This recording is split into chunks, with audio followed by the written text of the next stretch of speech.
Assalamualaikum anak-anak, selamat pagi, selamat berjumpa kembali dalam pembelajaran Bahasa Indonesia kelas 5 semester 1. Pagi hari ini anak-anak, kita akan pelajari Bahasa Indonesia tema 5 dengan sub pokok bahasan menggali informasi teks dan narasi sejarah. Seperti biasa anak-anakku, sebelum kita memulai pelajaran, marilah kita berdoa terlebih dahulu agar pembelajaran kita pagi hari ini diridhoi oleh Allah Subhanahu wa taala. Berdoa mulai. Selesai. Berikutnya anak-anakku, kita lanjutkan pada pembahasan menggali informasi teks narasi sejarah. Namun sebelumnya, apakah yang dimaksud dengan teks narasi sejarah? Jadi pengertiannya apa? Ini Bu Sun sajikan. Teks narasi sejarah adalah teks yang berisi peristiwa sejarah dan disampaikan dalam bentuk narasi atau urutan cerita. Ini pengertiannya teks narasi sejarah. Ya, saya ulangi. Teks narasi sejarah adalah teks yang berisi peristiwa sejarah dan disampaikan dalam bentuk narasi atau urutan cerita. Kita lanjutkan. Kemudian untuk apa kita membaca teks narasi bersejarah? Membaca teks narasi sejarah itu bertujuan untuk mengetahui peristiwa sejarah yang sebenarnya. Ciri utama teks narasi sejarah adalah 1. Di dalam teks peristiwanya adalah nyata atau fakta, dan tokoh-tokoh di dalam teks adalah benar-benar ada. Ini cirinya. Jadi kalau kalian dihadapkan pada teks narasi sejarah, berarti di dalam teks itu peristiwanya adalah nyata, ya, bukan bohongan, ya, bukan dongeng. Nah, tokoh-tokohnya di dalam teks benar-benar ada. Sekarang bagaimana cara mengetahui isi dari teks informasi sejarah tersebut? Cara menggali informasi dari teks informasi sejarah adalah 1. Membaca teks dengan cermat, dengan seksama. Setelah itu menggarisbawahi gagasan pokok setiap paragraf. Jadi tiap-tiap paragraf itu dicari gagasan pokoknya. Di minggu-minggu yang kemarin gagasan pokok itu sudah Bu Sun terangkan di mana letaknya. Ide pokok itu letaknya di mana? Ide pokok letaknya di dalam kalimat utama. Nah, kalimat utama itu letaknya ada di awal atau di akhir paragraf. Itu pada bab pertama, ya, kalau nggak salah itu sudah dijelaskan. Kemudian setelah mengetahui gagasan pokok di setiap paragraf, langkah yang berikutnya adalah mengelompokkan informasi dalam teks dengan menggunakan kata tanya 5W dan 1H. Apa yang dimaksud ini nanti akan Bu Sun jelaskan lagi. Sebelumnya juga sudah pernah Bu Sun jelaskan, ya. 5W ada beberapa pertanyaan, ya, dan 1H. Kemudian setelah membuat pertanyaan ini, langkah yang berikutnya adalah menjawab pertanyaan berdasarkan isi teks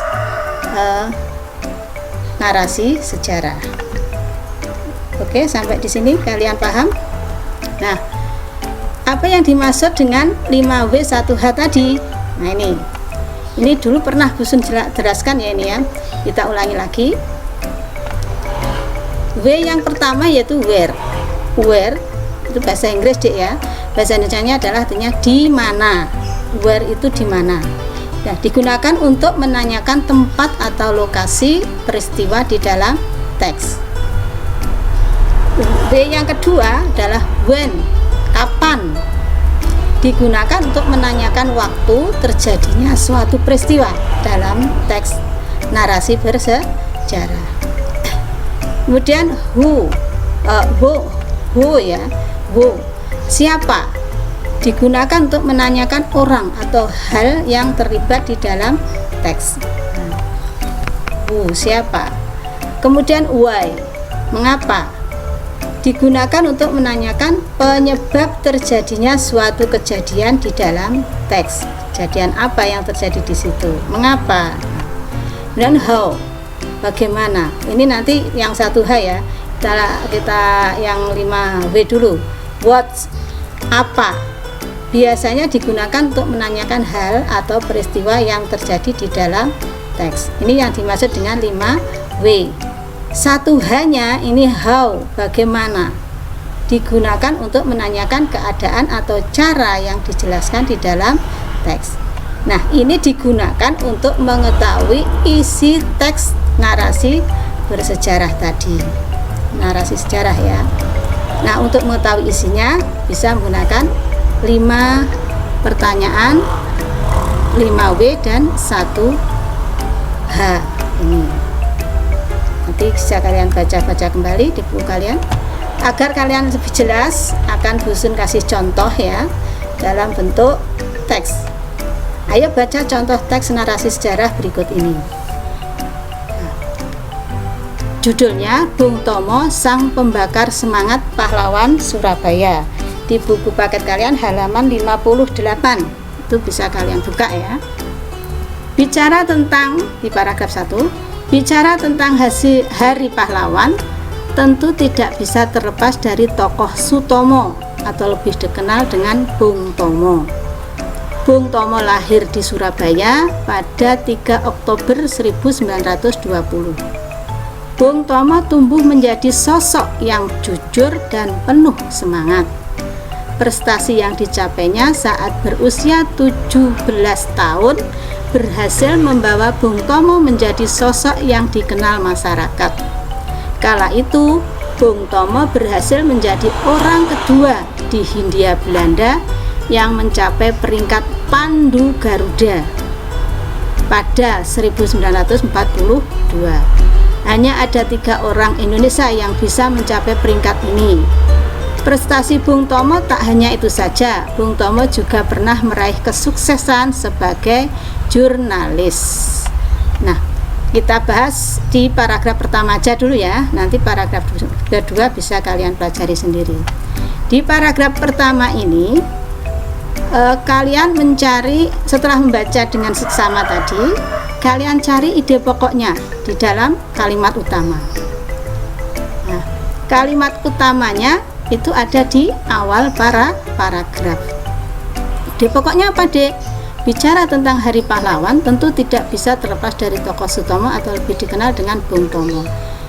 Nah, ide pokoknya adalah tokoh pahlawan yang terkenal yaitu Bung Tomo. Nah, untuk mengetahui isinya ini kalian bisa menggunakan 5W1H tadi ya. Pertanyaan 5W1H. Nah, ini informasi yang bisa kita temukan dari teks tersebut adalah dengan pertanyaan-pertanyaan ini. 5W1, 2, 3, 4, 5 ini dalam bahasa Inggris ya. Kemudian 1H. Yang pertama, who. Siapa Bung Tomo? Who itu siapa? Siapa Bung Tomo itu? Nah, pertanyaan yang kedua, where, di mana? Di mana Bung Tomo lahir? When, itu pertanyaan kita buat sendiri, Dek ya. Berdasarkan ini, siapa, di mana, kapan. Kapan Bung Tomo lahir? Yang keempat, why, mengapa Bung Tomo dikenal masyarakat? Yang kelima, what atau apa prestasi yang dicapai Bung Tomo? Yang terakhir menggunakan 1H yaitu how, bagaimana sosok Bung Tomo. Nah, setelah kita membuat pertanyaan-pertanyaan ini berdasarkan paragraf tadi, maka bisa kita jawab seperti ini. Jawabannya seperti ini. Pertanyaan yang pertama, siapa Bung Tomo itu? Nah, jawabannya Bung Tomo adalah pahlawan Surabaya. Nah, itu jawabannya. Maka kalian, pertanyaan yang pertama kalian bisa memahami siapa Bung Tomo. Bung Tomo adalah pahlawan Surabaya. Pertanyaan yang kedua, di mana Bung Tomo lahir? Nah, Bung Tomo lahir di Surabaya. Pada paragraf tadi dijelaskan Bung Tomo lahir di Surabaya. Pertanyaan yang ketiga, when, kapan Bung Tomo lahir?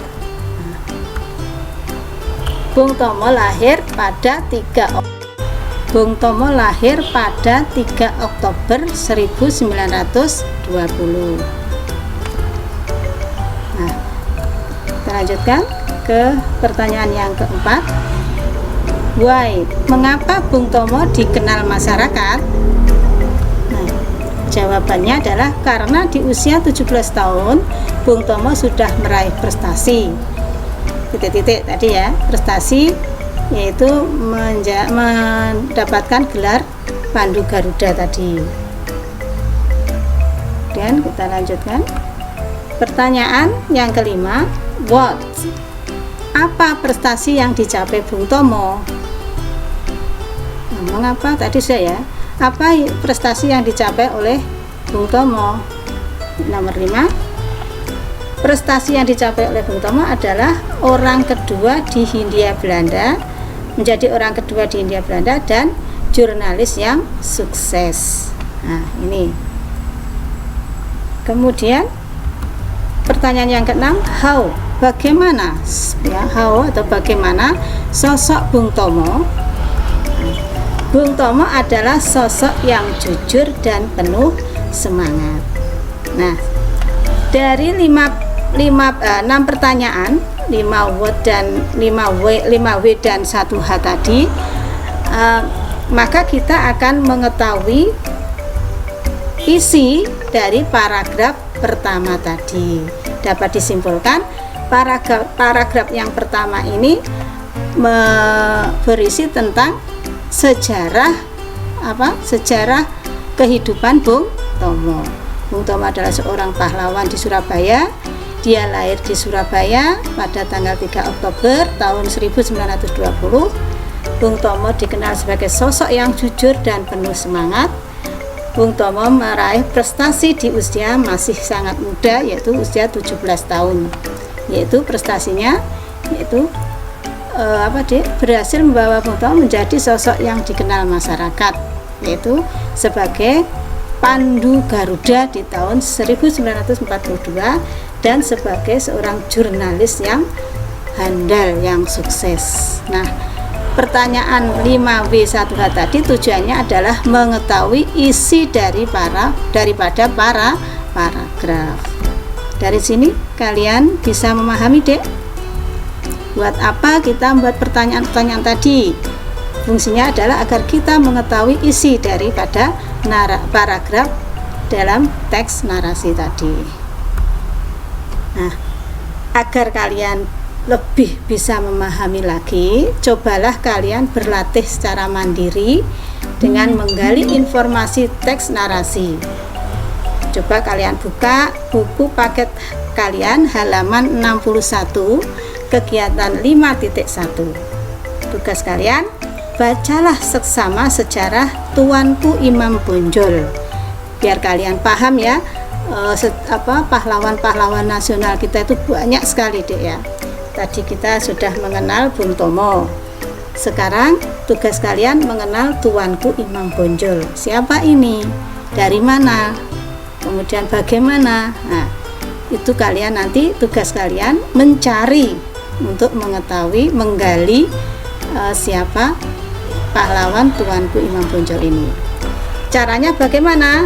Tugas kalian yang kedua setelah membaca sejarah ini, kemudian buatlah pertanyaan-pertanyaan dengan 5W dan 1H tadi.